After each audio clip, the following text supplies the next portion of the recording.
Hello, welcome, and thank you so much for joining me for this session of Straight Chablis. My name is May Matta-Aliah. I'm a New York-based wine educator, and today the focus of my discussion is on the comparison between the 2017 and 2019 vintages in Chablis. The Chablis region is certainly no stranger to unpredictable growing conditions, but even for this northern wine region, these two very different vintages pose some rather unique sets of challenges. And to help us better understand what those challenges look like from a winemaker's point of view, I am joined today by Benoît Droin from domaine Jean-Paul Benoît Droin. And to give added dimension to the discussion, today we'll be tasting 4 wines, 4 from famous Premier Cru Climat in the Chablis region. 2 wines will be from the Forchaume Premier Cru, and 2 wines will be from the Bourgogne Premier Cru. I hope that you will enjoy this discussion. Thank you so much for joining us, and let's take it away. So without further ado, I would like to turn it over to our guest and ask you, Benoît, to please start by just introducing yourself, telling us a little bit about yourself and a little bit about your domaine. So my name is Benoît Droin. I work in Chablis.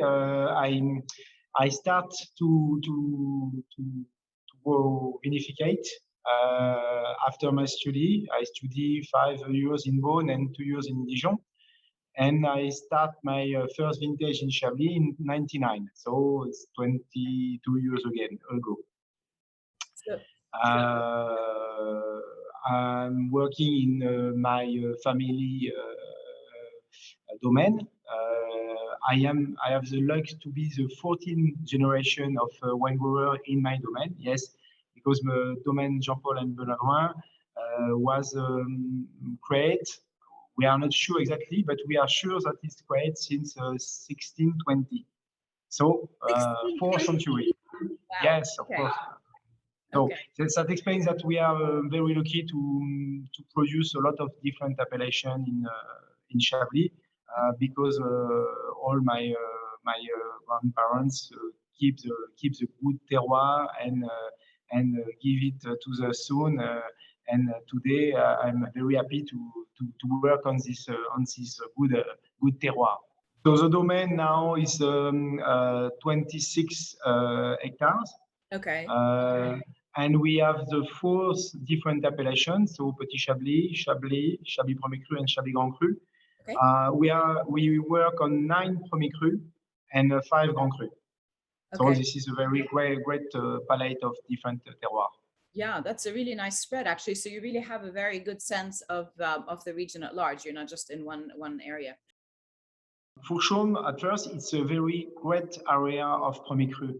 And the specificity of Forchaume, it's that you have it in a long way, because it starts. If I can show you on the map. Oh, great! Do you have to see it? Yes. Yes. This is perfect. So, you know what? I have my map too. The same. Perfect. Yes. So Forchaume is up here. Yes, and Forchaume starts in the north near Maligny, and going a long way to Fontenay, and there's a little place on the other side near Chablis, which called Vaux-Laurent, but it's a Forchaume too. So the particularity of Forchaume, it's a very great area with a lot of different places, which can take the name of the little place or the general place, we say Port Drapeau in Chablis, the name of Forchaume. So Forchaume is not always easy to describe, because it depends on the place where you are, because you can have different style. You can have a very classic style with minerality, with oysters, aromas, and from other place which is more with a deeper soil, with more richness and more concentration. So it's interesting when we know what is the producer, is to know where is it in the Forchaume. It is not a Premier Cru in a valley; it's a Premier Cru in a coteau. So you are. It's more like the style of wine in Côte d'Or, which they don't have valley; they have just coteau. And all the other Premier Cru in Chablis, a great part of Premier Cru in Chablis are in a valley, with the good exposition in Premier Cru and the other side in Chablis. but for Fauchon, it's only a Coteau. All the Premier Cru in the right bank have an exposition south and southwest, on west. So very similar to the exposition of the Grand Cru. Yes, except that in Grand Cru, there's some place with valley for Vaudésir and Valmure. But if you take Bourgogne or if you take Les Clos, it's the same exposition. Okay, great. Okay, that's great.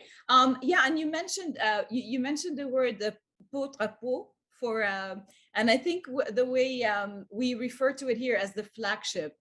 So Yes. you know, you have like Fauchon, and then you have some of the other maybe lesser recognized Premier Cru appellation, and they can use their own, or they can use the term Fauchon. So so it is a rather large Premier Cru, but yes, you choose to use the term Fauchon or one of the others. Vosgros, the first particularity, it's not a right bank, it's a left bank. When you take the map, you can see that you have the right bank and the left bank. Mm-hmm. The left bank, at the opposition of the right bank, the exposition is more on the east. So it's more south and east and southeast. Mm. But the particularity of Vosgros, which is in the south of the appellation of Chablis, it's a little plot, you can see, between the valley of Serein, the river of Chablis, mm-hmm. and old valley, which has no river now, but it was an old river, and you have a little plot in the middle, and the exposition of Vosgros is it's a term valley, so you don't have a particular exposition, you have a different exposition. It could start at the north, the south, the east and the west, because it's like a theater. Okay. So it's depend of the exposition where are the parcel. But okay. What is interesting to say that this is not a coteau like Fauchon, it is a valley. So yes, the exposition is important, but what is very important in Chablis, it's the fact this is a valley. And when you have a valley, you have the valley is close to the north, so you don't have too much wind in this valley. So you have a real microclimate, which is more important than the exposition, which gives the climate, if you understand. Okay. So yes, of course, if you are in the south, you have more sun, more high temperature. But when you are in a valley, you have a microclimate which gives the same temperature in the different side. It's so interesting because we talk about those Premier Cru, but then also within that Premier Cru, you have whether you're at a slightly different elevation or a slightly different aspect or a slightly different exposure, and even there's even more nuance. So it's always so complicated, but so wonderfully complicated. Okay, so now that we have a sense of those two different Premier Cru, let's talk a little bit about the vintages. So as I mentioned, our specific discussion today is on 2017 and 2019, right? But let's put them a little bit in context of maybe the last 20 years. So let's start from 2015 going up to 2020. If I have to talk about the last 5-6 vintage, what is important to say and to explain that we generally have much more and more hot climates and more hot vintage, and it starts with 2015 was a particular hot vintage with a summer with a high temperature. 35 and sometimes more, and the particularity of this temperature is to burn a little the acidity of malic and dartric, and it's changed automatically the style of the wine we produce now than 20 years ago. 16 was particular because we saw again the frost, and we were thinking that it was finished for us. But unfortunately, in 16, yes, we have a lot of problem with climate, and it results to a very low yield. Yeah. But after that, the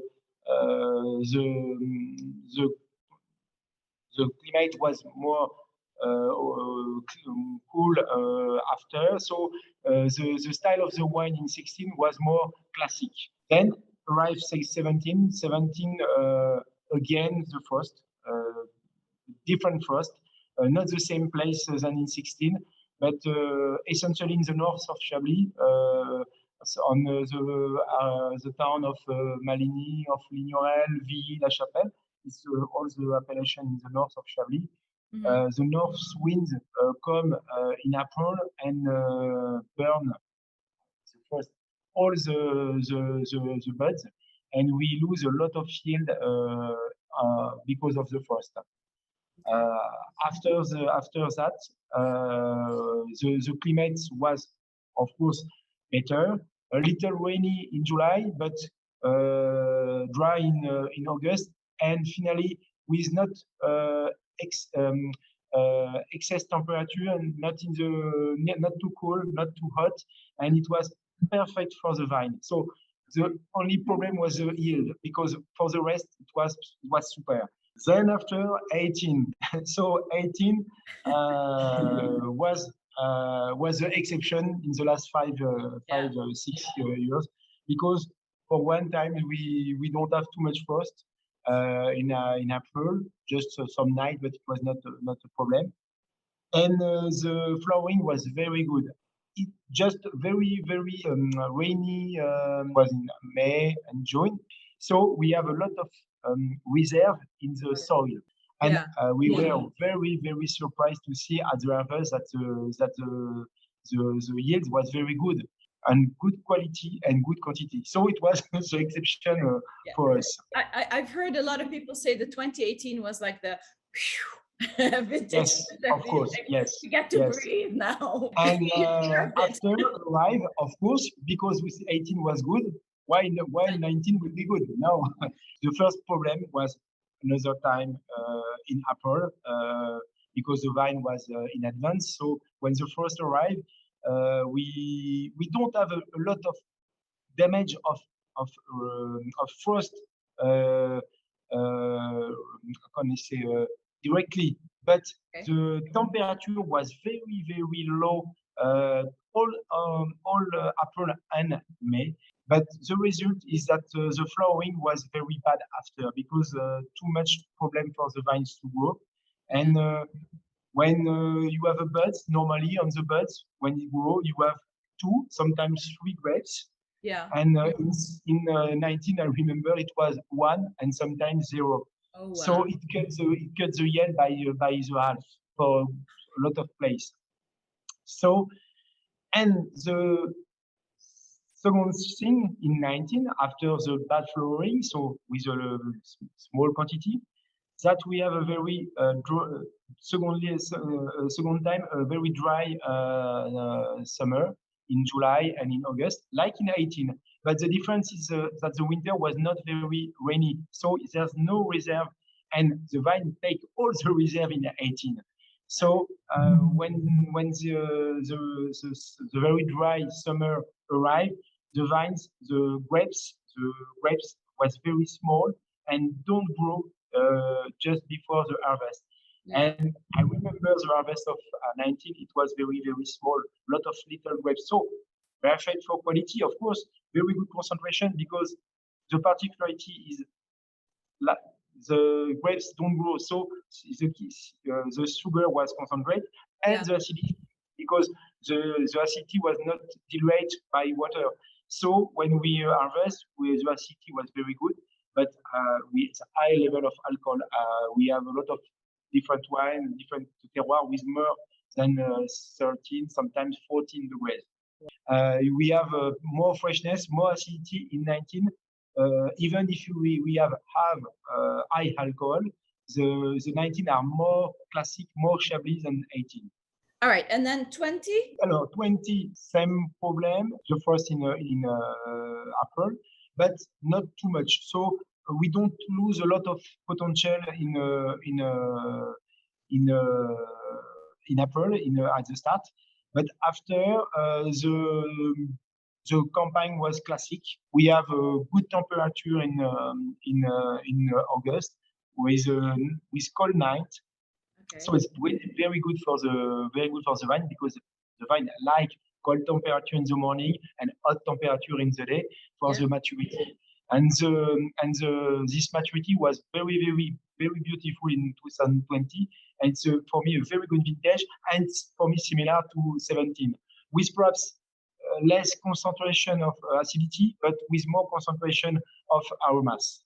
I mean, you talk about all these challenges, but then I've also been doing a lot of education with Chablis for the last few years, and I taste the wines, and they're still beautiful wines. And so, in despite of all of this craziness and all of the challenges that get thrown at you, you're all still making beautiful wine. I would say even better than it's been in a long. I mean, I think the quality of the wines in Chablis has just gone up and up, in my opinion. So, and then putting it in this challenge, in the framework of the challenges that you face, it's even more exceptional. So bravo to you. Okay, shall we taste some wine? Shall we start with yours? How do you like it? Would you like to start with the 17 or the 19, Benoît? I like to take my lead from you. For me, perhaps first 19 to an old wine after. So, okay. So if it's okay for you. Okay, so I have. And you prefer start with we taste the 219?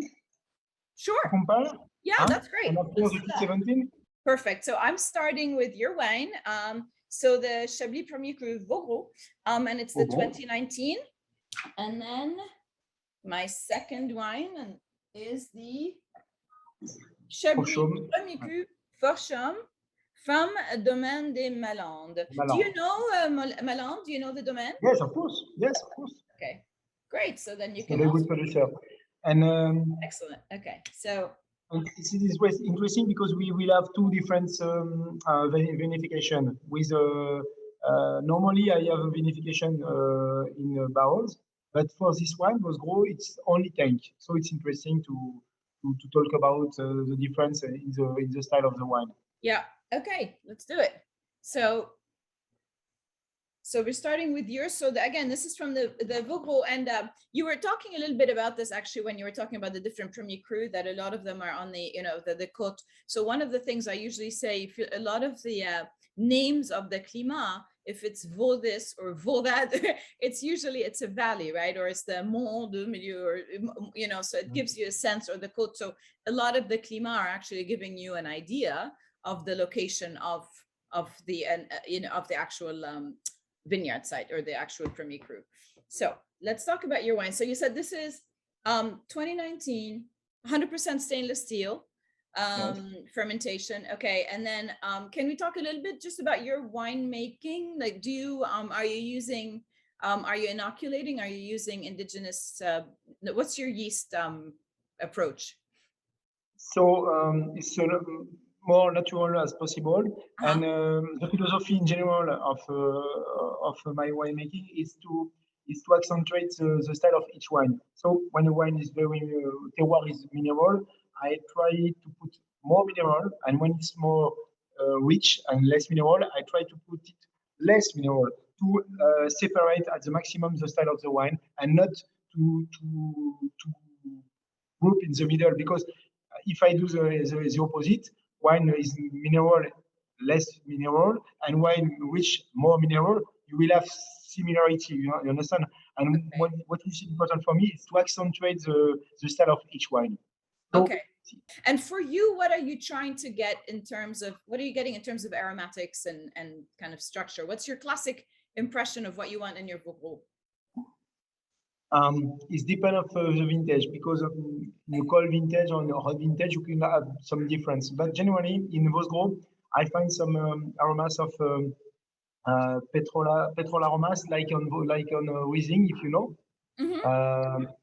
Because it's not what is generally when you have that, it's on a granite soil. But in Bourgogne, you don't have granite; it's only Marne Méridien.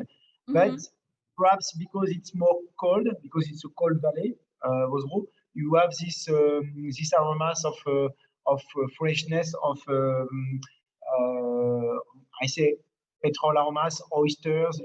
It's difficult to explain that because we don't eat the oysters. No, but we have the sensation around the oysters, and it's remember that. Yeah, it's interesting because I opened this wine last night and I tasted it, and then I kind of going back to it today, and it's changed. It's changed quite a little bit. because yesterday it was coming across as almost more ripe, and now it's kind of taken a step back. And I really quite, I'm surprised, and I like totally that. I agree. like that surprise actually. Yes, because when it's just open, you have a lot of aromas explode, Yeah, and sometimes you don't find at first the subtlety of the terroir. You have more exactly. concentration of all, but after with oxygen, with aeration, the wine are changed. And Yeah, I prefer drink the wine after 2 or 3 days open. And a lot of people are afraid and say, "Oh, I have opened a bottle, I have to finish it this evening." No, I always say, just put the cork, put it in the fresh place, and you can wait 3, 5, 7 years, yeah, 7 days, no problem, no yeah. problem. The wine will be better. No, I'm actually really glad that I did that, because it's really striking to me, because I was tasting. I had a friend over who's also in the business, and I said, "Oh, let's taste these wines together." Yes. And we were both like, it smelled almost. I don't use this word lightly for Chablis, but almost tropical. I mean, it really smelled very kind of very ripe and quite, and it's really changed overnight. So I'm very happy to see that. And now I'm Now you have excited to see the how it'll You are change. on the sea aromas, I think. You Yeah, have a the lot. sea aromas. We say salin, saline, Yeah, iodé. a lot of salinity is coming Yeah, through. It's salinity. and it's like really taken a very different, and the concentration is really beautiful, and it's more in balance right now. Yes, So the particularity of 19 that you have very good acidity. It's fresh, but with a high concentration because of the low yield. mm-mm-mm. Beautiful. So yeah, there's a ripeness, but then there's this beautiful acidity that's just so juicy, and it's really, I mean, it's really mouth-watering. And then I'm getting almost like the salinity, like a lime and salt, and yeah, really nice. All right, let's compare it to the Melon de Fourchon. So again, we're doing the 2019, and so you said you're familiar with that domain, which is terrific. So in terms of their, am I smelling a little bit of wood here, a little bit of oak?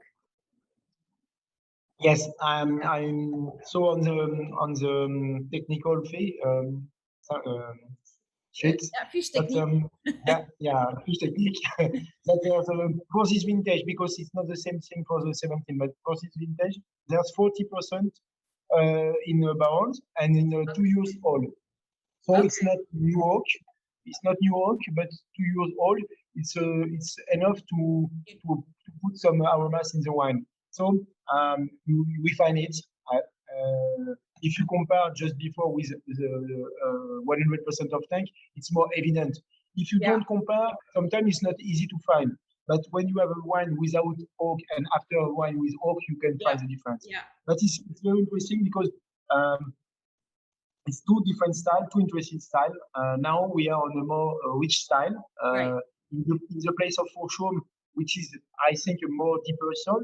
So it gives to the wine more complexity, more richness, and that's the reason. The reason I think that they put some oak, because for the same reason I will put some oak in Fourchon, because I think it's a good blend for this terroir. What is happening for me in this wine is that Fourchon is a more generous climat, and it's more Yes, open to the sun, and it's usually a little bit more yes, accessible when it's younger and it's riper. And what they've done with this wine is they've taken that and enhanced it. And there is a little bit of oak on there, and I'm usually someone who's not necessarily a big fan of oak, but it's not overwhelming the wine here. It's really supporting the wine and enhancing the wine. So it's yes. taken that quality of Fourchon and just making it even more different than the Vauroux. So, and I actually think I quite like it. It's definitely one that I would like to try again in a few years, because I think that that oak to me, which I noticed on the nose, it's probably the first thing that I noticed, will take a step back and integrate with the wine, and it's just going to be a much more complex impression, and maybe in a few years. But really, really nice. I love how different they are. That the It's Melon like, I wine. would say it's like children. people say what we prefer in the style. They say there are two side children. We like the two in the different style. Yeah. And also very different, I mean, different food, right? You would have them with different food and their different expression. And that's, again, the whole beauty of it, right? I mean, the idea is not to make one singular wine, it's to make these very plural wines that are expressions of their site. Shall we compare those to the 17? Now I'm curious. Yes, of course. Okay. It will be very interesting. And we'll do the same thing. We'll start with your wine. So this is, again, we're doing the same Premier Cru, right? And this is the 2017. And then the bottle that I have, I think it might have been a label change from 20 to 19, but this is the Vieille Vigne. Yes, it's a different level, yes. Yeah, so it's the Vieille Vigne Melande and also Forcham 2017. That's wine number 3 and 4 or 1 and 2 of round 2. Okay, so let's see. So we said 17 was, you talked a little bit about that. So maybe we were talking about it more in generalities. Maybe speak a little bit more about how it was for you, 17, and how you're seeing that in your wine.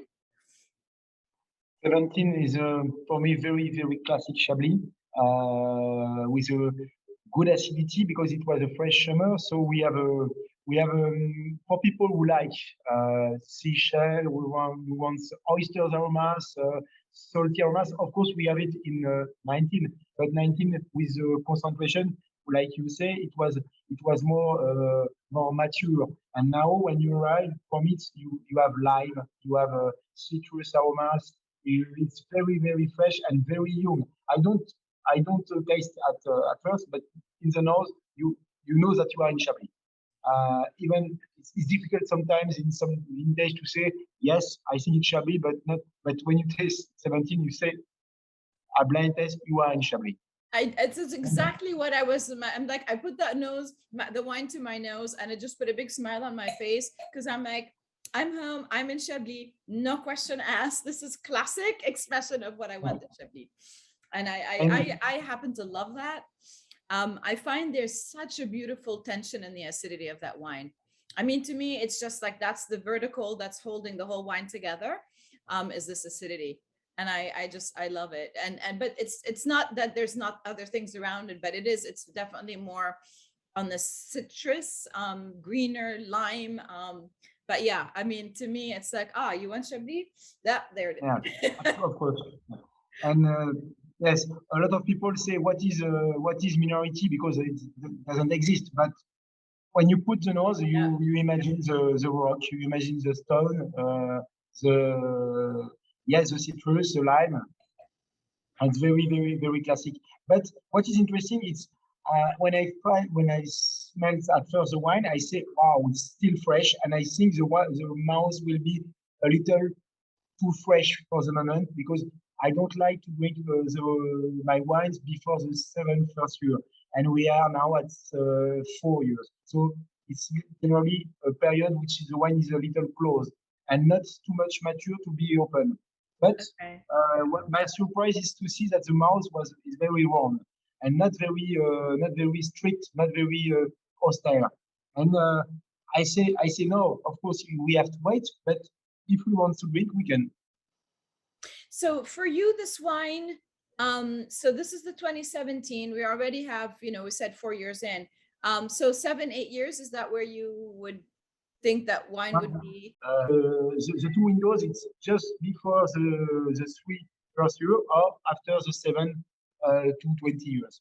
And in the middle, it's a bad moment for me because too old to be fresh and too young to be mature. If you understand what I say. Yeah, no, I understand. I mean, we sort of talk about the wines going through a closed phase. To me, I don't perceive that wine as being closed quite yet, but I see you're sort of saying it's starting to go into that, taking a nap. I'm surprised that the wine is not too close because it's not. We are in the bad moment for me because after 3 years the fruit is finished and now the maturity starts, but it's not a baby, it's under a baby, of course. And 17 is a good vintage to keep. We can take an appointment, see you in 15 years, and we will see that that Bosco will be still fresh. All right, we'll see. I'm coming over for dinner. Let's compare it to the Domaine de Malande, their 2017. Let's see how they did. So this is a Vieille Vigne. I think it's a. I think you can find at first the difference, the big difference between the 19 and now. And I think for the wine, we are in the windows that the freshness, the fruit go back, go away, and we don't have the maturity at first. And you are more in the lactic aromas. You know that lactic milk. You have, and it's generally classic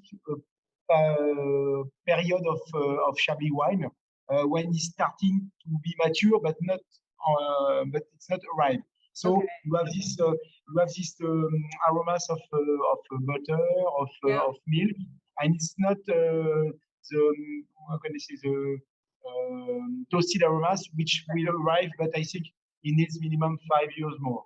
Yeah. Yeah, I usually think of that as like a lemon cream pie. It's usually my note for that. You can see the difference in the structure and the tension between the fruit and the acid between the 19 and the 17. So, you know, even if it's kind of not fully showing its full potential right now, I get a difference in structure between those 17 has a big potential. We have in the mouth, it's very strong, very rich. Even if 19 was very rich, but 17 is more rich because it's more complete with more acidity, with more oil, but just needs more time to be decompact. Yeah, very compact now. It needs time. Yeah, no, I agree. No, I think it's a really nice comparison between the two. Yeah, I mean, to me, it's just almost like the 2019. You're getting more ripeness. The acidity is there, it's concentrated, but the tension between the ripeness and the acidity is very different between the two vintages for me.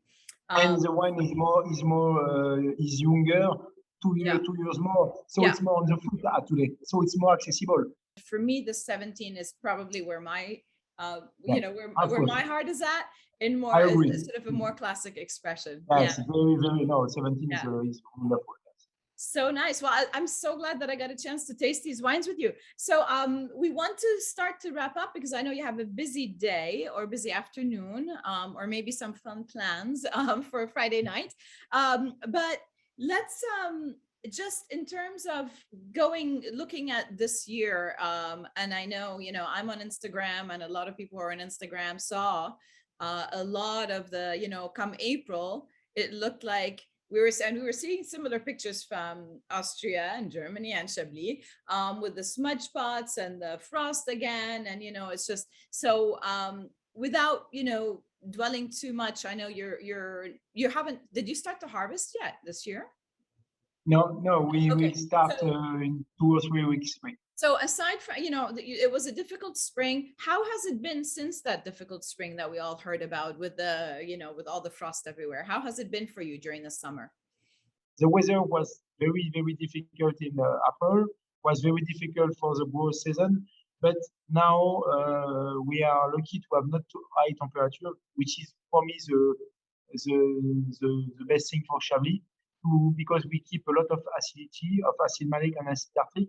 And we know that excessive temperature after 30 degrees, we lose a lot of acidity. And if we want to do 14 or 17, we need this temperature. So perhaps with this temperature and this cool temperature in the night and normal temperature in the day, we could do a 17, but in small quantity.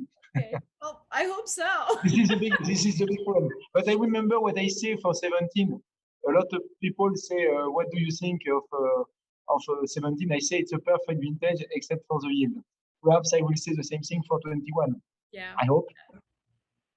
Wow. Well, this has been really wonderful, Benoît. Thank you so much for all your insight, your time, your beautiful wines.